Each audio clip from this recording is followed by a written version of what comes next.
Kate Morrison stood on the bridge of her ship and watched the stars through the big window in front of her. She had been flying through space for 3 weeks now, and nothing exciting had happened. Her ship was called the Defiance, and it was not very big compared to other ships in the human fleet, but it was fast and strong. Kate was the captain, and she had 43 people working under her command. The mission was simple enough: fly to the edge of human space and look for enemy ships. The aliens called Zephyrians had been attacking human colonies for months now, and Earth Command wanted to know what they were planning next. Kate thought it would be another boring patrol where nothing happened, but she was very wrong about that date. Collins sat at the communications desk and he looked worried. He had been picking up strange signals for the past hour, but could not figure out what they meant. The signals came from empty space where no ships should be hiding. Kate walked over to his station and looked at the readings on his screen. "What do you think it is, Jake?" she asked him while pointing at the weird patterns on the display. "I'm not sure, Captain, but it looks like something big is coming our way," Jake replied, and his voice sounded nervous. Amy Rodriguez was sitting at the navigation station, and she suddenly called out to Kate, "Captain, we have a problem. My sensors are picking up massive energy readings coming from hyperspace. Something is about to jump into our area, and it is really big." Kate felt her heart start beating faster, but she kept her voice calm when she spoke to her crew. "All hands to battle stations. This might be what we came here to find." The space around the Defiance started to glow with bright blue light as hyperspace portals opened up everywhere. Kate counted 10 portals, then 20, then 50, and they kept coming. Her mouth dropped open when she realized that hundreds of enemy ships were appearing all around her small vessel. The Zephyrian ships were long and black with sharp edges that made them look like giant knives floating in space. They had red lights running along their sides, and each ship was 3 times bigger than the Defiance. Kate watched in shock as more and more ships kept appearing until the space around her looked like a metal forest of enemy vessels. Danny Weber was the weapons officer, and he started counting the enemy ships as fast as he could. "Captain, I count 400 ships so far, and more are still coming through the portals." Kate felt a cold feeling in her stomach when she realized how badly outnumbered they were. One human ship against hundreds of alien warships was not good odds by any measure. She looked around at her crew and saw fear in their eyes, but also determination. These were good people who had trained hard for moments like this. "Final count, Captain," Danny called out. 500 enemy ships have surrounded us in a perfect sphere formation." Kate walked to the center of the bridge and looked at the tactical display that showed her ship as a tiny green dot surrounded by red enemy markers. The Zephyrians had planned this trap very carefully, and there was no way for the Defiance to escape without fighting through the entire enemy fleet. The communications system crackled to life, and an alien voice spoke through the speakers. The voice was cold and mechanical, and it spoke perfect English, which meant the aliens had been studying humans for a long time. "Human vessel, you are completely surrounded and outgunned," the voice said. "Power down your weapons and prepare to be boarded. Resistance will only result in your destruction." Kate looked at her crew and saw that they were all watching her and waiting for orders. Chief Engineer Paul Bennett gave her a small nod that meant the engines were ready for anything. Navigator Amy Rodriguez kept her hands steady on the controls, even though she must have been scared. Weapons Officer Danny Weber checked his systems more time to make sure everything was working properly. The alien voice spoke again, and this time it sounded more impatient.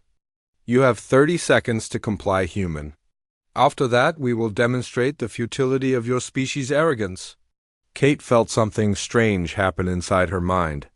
Instead of fear or panic, she felt a warm feeling spreading through her chest.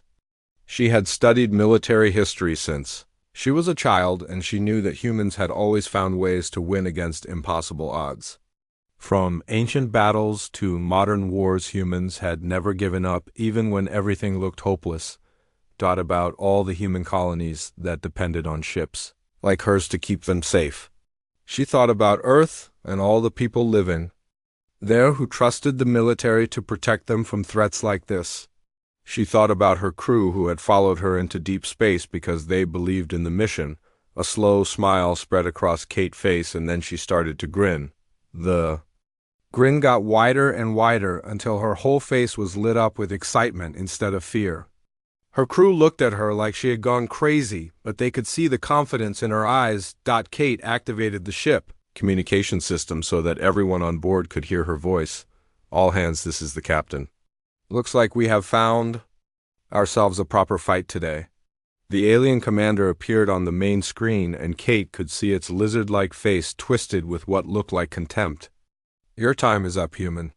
Surrender now or face the consequences. Kate looked directly at the alien, and her grin got even wider. You know what your problem is, she said. You think this is about numbers. 500 ships against one ship. But you have never fought humans before, have you? The alien eyes narrowed, and it leaned forward. Numbers are mathematics, human. Mathematics does not lie. Kate laughed, and the sound filled the bridge. Maybe not, but mathematics does not account for one very important thing. And what is that? The alien asked. Kate grinned, became fierce and dangerous. Mathematics does not account for humans who refuse to give up. Kate cut off the communication with the alien commander and turned to face her crew. She could see the confusion in their eyes because they did not understand why she was smiling when they were about to die. The tactical display still showed 500 red dots surrounding their single green dot, and the situation looked completely hopeless to everyone except Kate. Danny, what weapons do we have available? She asked her weapons officer while walking over to his station. Danny Weber looked at his screens and read off the numbers. 67 quantum torpedoes, Captain, plus our full-point defense system and the main particle beam array. We also have the emergency self-destruct charges, but I do not think that helps us much. Kate nodded and started pacing around the bridge while her mind worked through different ideas. The Defiance was not just any ordinary destroyer ship. It was an experimental vessel that Earth Command had built to test new technologies. Most of the crew did not know about all the special equipment hidden in the ship because it was classified information. Paul, how is our quantum core running? Kate asked her chief engineer, Paul Bennett, checked his readings and gave her a thumbs up. Running at 100% efficiency, Captain. All systems are green and we have full power available. Kate smiled because she knew something that the Zephyrians did not know. Human ships were built very differently from alien ships. The Zephyrians used big heavy vessels with lots of armor and firepower, but they were slow and predictable. Human ships were smaller and faster, and they could do things that alien engineers thought were impossible. Chloe, I need you to start scanning the enemy ships, Kate told her communications specialist. Use every sensor we have and map out their shield frequencies and weapon signatures. I want to know everything about those ships in the next 5 minutes. Ensign Chloe Davis looked confused, but she started working on her equipment right away. Captain, why are we scanning them? Are we planning to surrender and board their ships? Kate's grin got wider. We are not surrendering to anyone, Chloe. We are going to do something that will make these aliens think twice before they mess with humans again. The bridge was quiet except for the humming of computers and the sound of people working at their stations. Everyone was focused on their jobs, but Kate could feel the tension in the air. Her crew trusted her, but they could not understand how one ship could fight against 500 enemy vessels and survive. Ryan Murphy was the science officer, and he had been studying the sensor readings from the alien fleet. Captain, I am picking up some interesting patterns in their formation. The Zephyrians have arranged their ships in perfect geometric patterns like they learned in military school. Kate stopped pacing and looked at the tactical display again. Ryan was right about the formation. The alien ships were positioned in neat rows and columns like they were on parade. It was very organized and very predictable, which meant it followed standard military doctrine that could be found in textbooks. Ryan, what do you know about human military history? Kate asked. Quite a bit, Captain. I studied it at the academy before. I became a science officer. Kate pointed at the enemy formation on the screen. What does this remind you of? Ryan studied the display for a moment, and then his eyes lit up with understanding. It reminds me of every major military disaster in human history, Captain. When armies arranged themselves in perfect formations, they became perfect targets for unconventional attacks. Kate clapped her hands together and laughed. Exactly, Ryan. The Zephyrians are thinking like generals from 1,000 years ago. They believe that more ships always beat fewer ships and that following the rules will always lead to victory. Ben Clark was monitoring the enemy communications and he called out from his station. Captain, the Zephyrians are talking to each other on open channels. They seem very confident that this battle is already over. Kate walked over to Ben's station and listened to the alien chatter. Even through the translation system, she could hear the arrogance in their voices. They were talking about how easy it would be to capture the human ship and how quickly they could end the fight. Tony, do you have firing solutions on all the enemy ships? Kate asked her backup weapons coordinator, Petty Officer. Tony Hughes worked at his console for a few minutes, and then nodded. All 500 targets are locked in, Captain. The computer has calculated optimal strike points for maximum damage on each vessel. Kate looked around at her crew and saw that they were all watching her and waiting for orders. These were good people who had trained hard and followed her into dangerous situations before. They deserved to know what she was planning, even if it sounded crazy. Listen, everyone, Kate said. The Zephyrians made a big mistake when they surrounded us like this.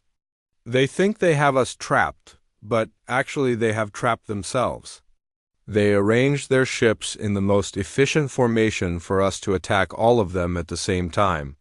Amy Rodriguez looked up from her navigation station. Captain, how can we attack 500 ships with 67 torpedoes? Kate grinned. Became fierce and dangerous. We are not going to attack the ships, Amy. We are going to attack the space around the ships. This star system has something very special that the Zephyrians do not know about. She pointed toward the main screen, which showed the asteroid field that surrounded them. Those asteroids contain quantum reactive minerals that can amplify energy discharges under the right conditions.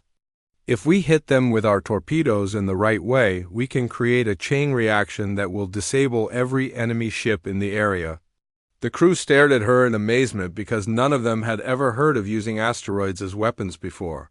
It was not something they taught at the military academy because it required very specific conditions that almost never happened in real battles. Nicole, I need you to reroute power through the backup systems, Kate told her chief petty officer. Make it look like we are having engine problems and losing power. Nicole Hayes started working on her console right away. How much power loss do you want me to fake, Captain? Kate thought about it for a moment. Make it look like we are about to have a complete systems failure. I want the Zephyrians to think we are helpless so they will move their ships closer to us. The lights on the bridge started flickering and the ship began to shake like the engines were failing. Kate watched the tactical display and saw that the enemy ships were starting to move closer, just like she had hoped they would. The Defiance shook and groaned as Nicole Hayes made the ship look like it was falling apart. Emergency lights flashed red and yellow across the bridge while warning alarms beeped softly in the background. To anyone watching from outside the ship, would appear to be having serious mechanical problems and losing power rapidly. Kate watched the tactical display and smiled as she saw the Zephyrian ships moving closer to her vessel. The enemy formation was changing from a wide sphere into a tight cluster as the alien commanders prepared to board what they thought was a disabled human ship. Ben, are you picking up their communications? Kate asked her sensor specialist. Ben. Clark nodded and put the alien chatter through the bridge speakers. The Zephyrian commanders were talking excitedly about capturing the human ship intact so they could study its technology. They wanted to learn how human ships worked so they could build better weapons to use against Earth colonies. They are arranging boarding parties, Captain Ben reported. 20 ships are moving into docking position while the rest provide cover. Kate felt her heart beating faster as her plan started to work. The Zephyrians were doing exactly what she had hoped they would do. They were bringing their ships close together in a tight formation that would make them perfect targets for what she had planned next. Chloe, how is the sensor sweep going? Kate asked her communications specialist. Chloe Davis looked up from her station with excitement in her eyes. I have complete tactical data on all 500 ships, Captain.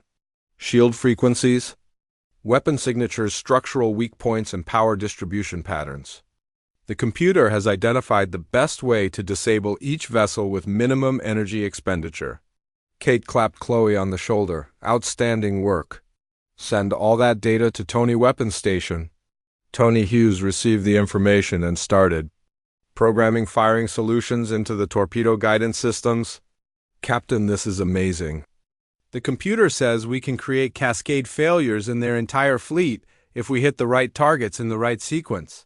Kate walked to the center of the bridge and looked at her crew. They were all working hard and following her orders even, though they still did not completely understand what she was planning. She decided it was time to explain the full plan so they would know what to expect. Everyone listened carefully. Kate said, "In about 2 minutes we are going to do something that has never been tried before in the history of space warfare. We are going to use the asteroid field as a weapon against the entire Zephyrian fleet." She pointed at the tactical display that showed the positions of all the ships and asteroids in the area. Those asteroids contain quantum reactive minerals that become unstable when hit with high-energy weapons. If we detonate our torpedoes against the right asteroids, we can create an electromagnetic pulse that will disable every enemy ship in the area. Amy Rodriguez looked worried. "Captain, what about our ship? Will not the pulse disable us too?" Kate smiled. "That is where our experimental shielding comes in, Amy. The Defiance has adaptive shield generators that can adjust their frequency in real time. We will be protected, but the Zephyrian ships will be completely helpless." Ryan Murphy was studying the asteroid composition data on his science station. "Captain, the quantum reactive minerals are concentrated in the larger asteroids near the center of the field. If we hit those asteroids with enough energy, the chain reaction should spread throughout the entire area." Kate nodded. "Exactly, Ryan. We are not trying to destroy 500 ships with 67 torpedoes. We are trying to create enough chaos and confusion to escape while the enemy fleet is disabled." The ship shook again as Nicole continued to fake engine problems. The Zephyrian ships were now close enough that Kate could see their details on the main screen. Each alien vessel was covered with weapon ports and docking bays, and they looked very dangerous when seen up close. "Paul, I need you to overload our quantum core and route the excess energy to the main particle beam array," Kate told her chief engineer. Paul Bennett looked alarmed. "Captain, that could cause a cascade failure in our primary systems. The beam array is not designed to handle that much power." Kate's grin got wider. "That is exactly what I am counting on, Paul. We need enough energy to trigger the quantum reaction in the asteroids, and our normal power output will not be sufficient." Paul started working on his console, but he kept shaking his head. "This is completely against regulations, Captain. If the core overloads, we could lose life support and propulsion systems." Kate patted him on the back. "Paul, do you trust me?" "Yes, Captain, I trust you completely." "Then start the overload sequence. We only get one chance at this, and it has to work perfectly." The bridge lights dimmed as Paul diverted power from non-essential systems to the quantum core. Kate could feel the vibration in the deck plates as the core started producing more energy than it was designed to handle safely. "Danny, are the torpedoes ready?" Kate asked her weapons officer. Danny Weber checked his systems one more time. "All 67 torpedoes are loaded and programmed with the targeting data from Chloe sensors. Each torpedo will hit a specific asteroid to create the maximum chain reaction effect." Kate looked at the chronometer on her command chair. The Zephyrian ships would be in perfect position in less than 1 minute. After that, they would realize that the human ship was not really disabled, and they would spread out again to attack formation. "Nicole, how much longer can you maintain the fake engine failure?" Kate asked. Nicole Hayes was sweating as she juggled power systems to make the ship appear helpless. "Maybe 2 more minutes, Captain. After that, the Zephyrians will figure out that we are faking the malfunction." Kate walked to the tactical station and studied the enemy formation one more time. The alien ships were arranged in exactly the pattern she needed for her plan to work. They had brought their vessels close together because they thought the human ship was helpless and they wanted to capture it quickly. "All stations report ready," Kate commanded. "Weapons ready," Danny called out. "Navigation ready," Amy reported. "Engineering ready," Paul announced. "Communications ready," Chloe confirmed. Kate took a deep breath and felt the excitement building in her chest. This was the moment that would determine whether her crew lived or died. Everything depended on perfect timing and a little bit of luck. "Execute."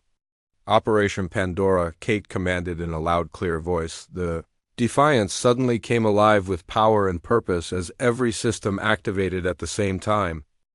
The moment Kate gave the command, everything happened at once. The fake engine problems disappeared as Nicole Hayes restored full power to all systems. The ship stopped shaking and the emergency lights went back to normal as the Defiance revealed its true capabilities to the surprised Zephyrian fleet. "All torpedoes away," Danny Weber announced as 67 quantum torpedoes launched from the weapon tubes in perfect sequence. Each torpedo flew toward a different asteroid that had been carefully selected based on its mineral composition and position in the field. Kate watched the tactical display as the small dots representing her torpedoes spread out across the asteroid field. The Zephyrians were so surprised by the sudden attack that they did not even try to shoot down the incoming weapons. They had expected the human ship to surrender, not launch a desperate counterattack. First wave of torpedoes impacting target. "Asteroids," Steve Parker called out from his tactical analysis station. Steve was counting down the seconds until the explosions would begin the chain reaction that Kate was counting on to save her ship and crew. "Impact in 3 seconds, Steve announced. 2 seconds. 1 second, impact now." The first torpedoes hit their target asteroids and exploded with brilliant flashes of light. But these were not ordinary explosions. The quantum reactive minerals in the asteroids absorbed the energy from the torpedoes and amplified it by a factor of 10. Each small explosion became a massive burst of energy that spread outward in all directions. "Chain reaction is starting," Ryan Murphy reported from his science station. "The quantum minerals are going critical and spreading the energy discharge to neighboring asteroids." Kate could see the effect spreading across the asteroid field like a wave of destruction. Each exploding asteroid triggered explosions in the asteroids around it, and the wave kept growing bigger and bigger. Soon the entire field was glowing with released energy. "The Zephyrian ships are losing power," Ben Clark announced with excitement in his voice. "Their shield generators are failing, and their weapon systems are going offline." Kate had counted on the fact that alien technology was not designed to handle the specific type of electromagnetic pulse created by exploding quantum minerals. Human ships used different shielding technology that could adapt to changing energy frequencies, but Zephyrian ships used fixed-frequency shields that could not adjust fast enough. "Amy, plot our escape course through the asteroid field," Kate ordered her navigator. Amy Rodriguez was already working on the navigation computer. "Course plotted, Captain, but we will have to fly between dozens of asteroids at maximum speed while they are still exploding around us." Kate Grinned never faded, even though she knew how dangerous the next few minutes would be. "Then we better not hit any of them, Amy. Take us into the field at full speed." The Defiance accelerated into the chaos of the exploding asteroid field while the Zephyrian ships struggled to regain control of their systems. Kate could see on the tactical display that many of the enemy vessels were drifting helplessly as their crews tried to restart failed power systems. "Incoming plasma fire," Carl Phillips announced from his weapons station. "Some of the Zephyrian ships are getting their weapons back online." Red energy bolts started flying past the Defiance as she weaved between the exploding asteroids. The alien gunners were having trouble targeting the fast-moving human ship because their sensors were still being disrupted by the electromagnetic pulse from the quantum explosions. "Grace, I need you to monitor our structural integrity," Kate told her engineering specialist. "This much maneuvering is going to stress the hull beyond normal limits." Lieutenant Grace Nelson watched her instruments carefully as the ship twisted and rolled through the asteroid field. "Hull stress is at 80% of maximum, Captain. We can handle this for a few more minutes, but not much longer. Kate knew that time was running out.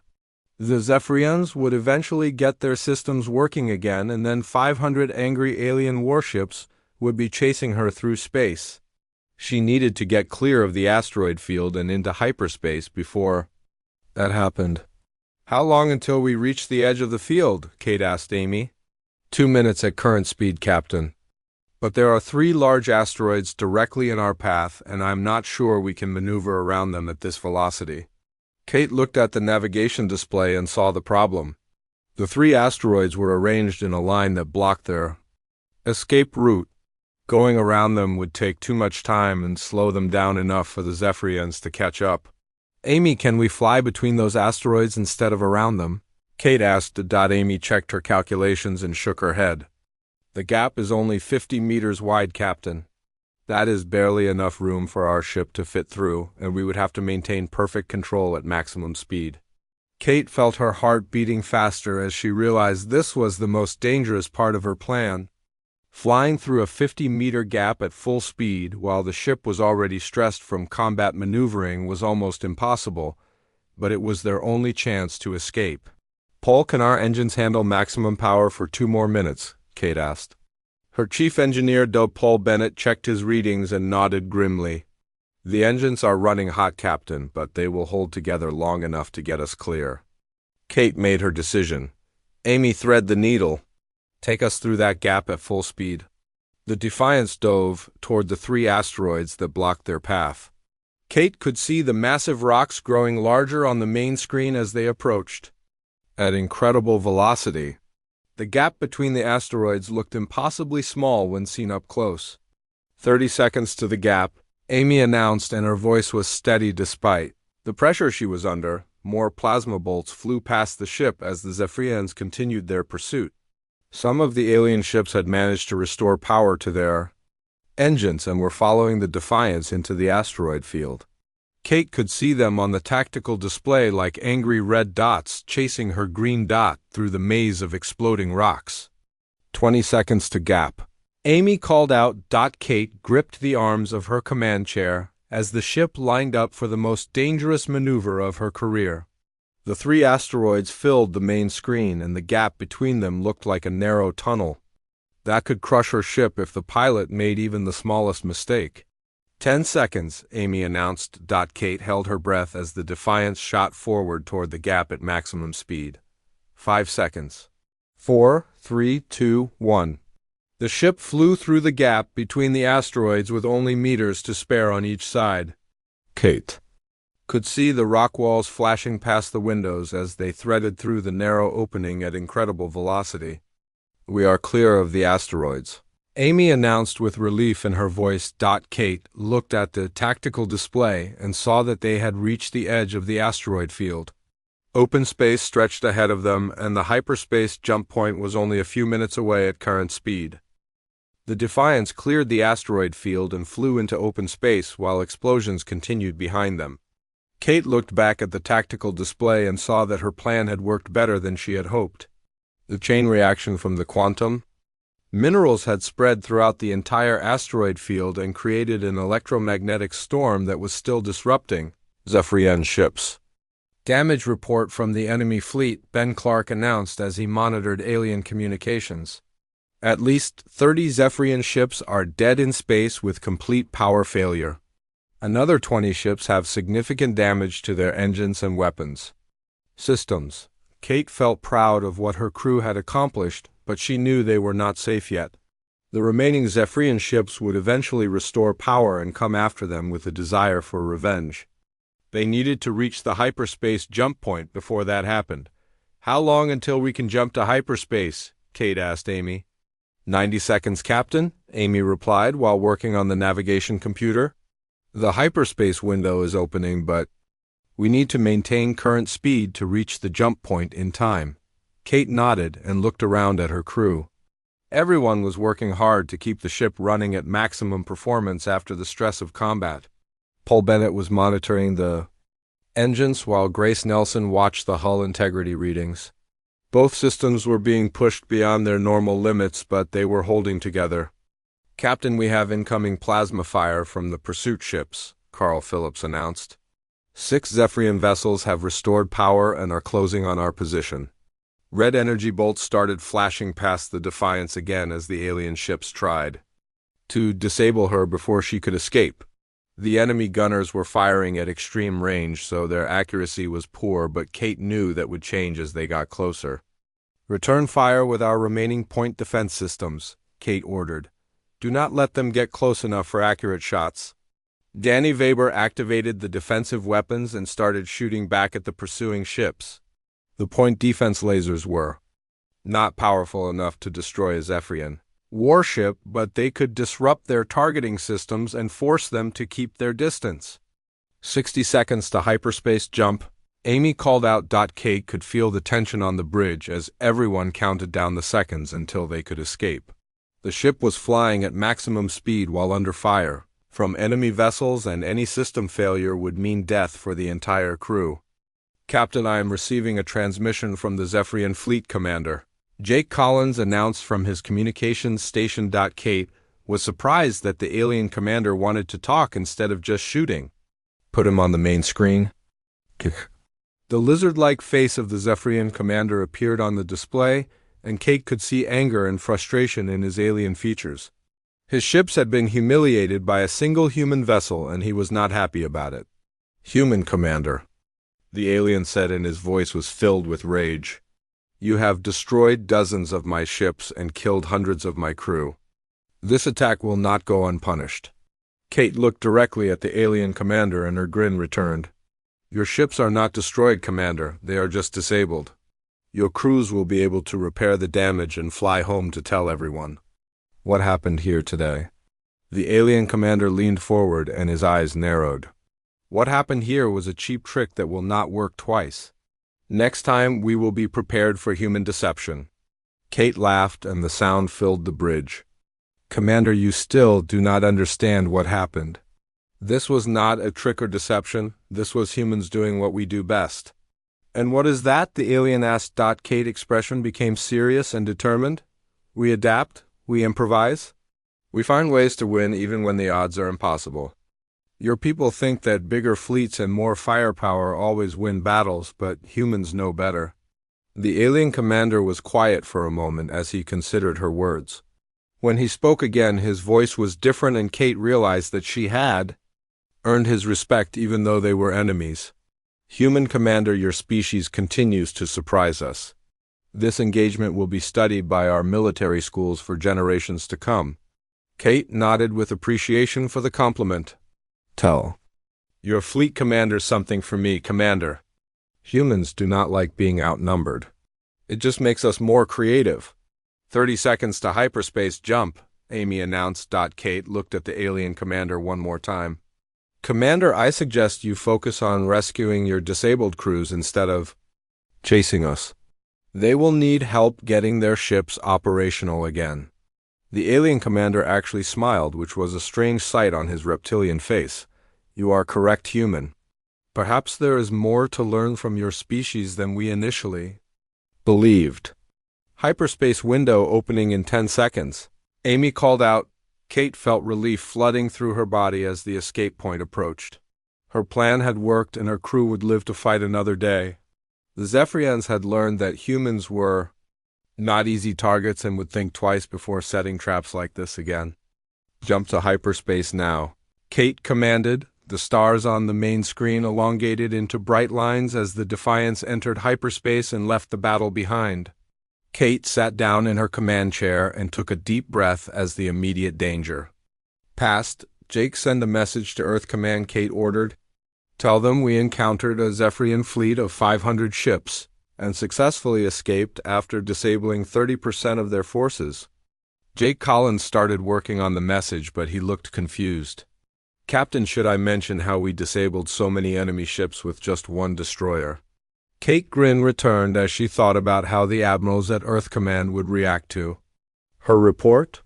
"Tell them we used unconventional tactics and human ingenuity, Jake. They will understand what that means."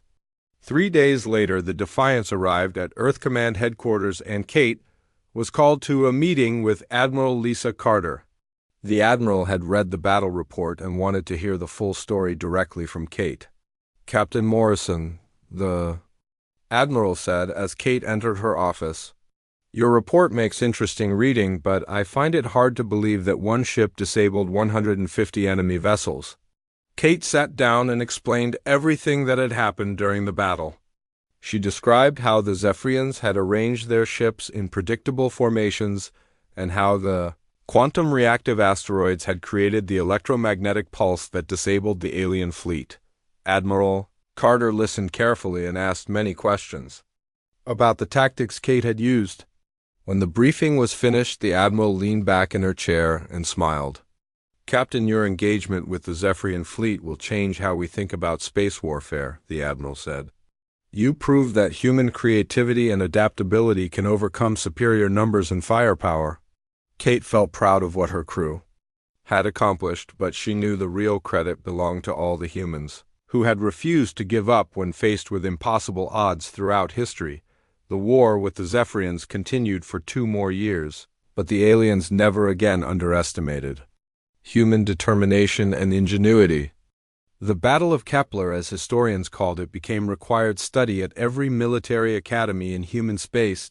Kate Morrison had been outnumbered 500 to 1, and she had grinned because she knew that humans always found a way to win.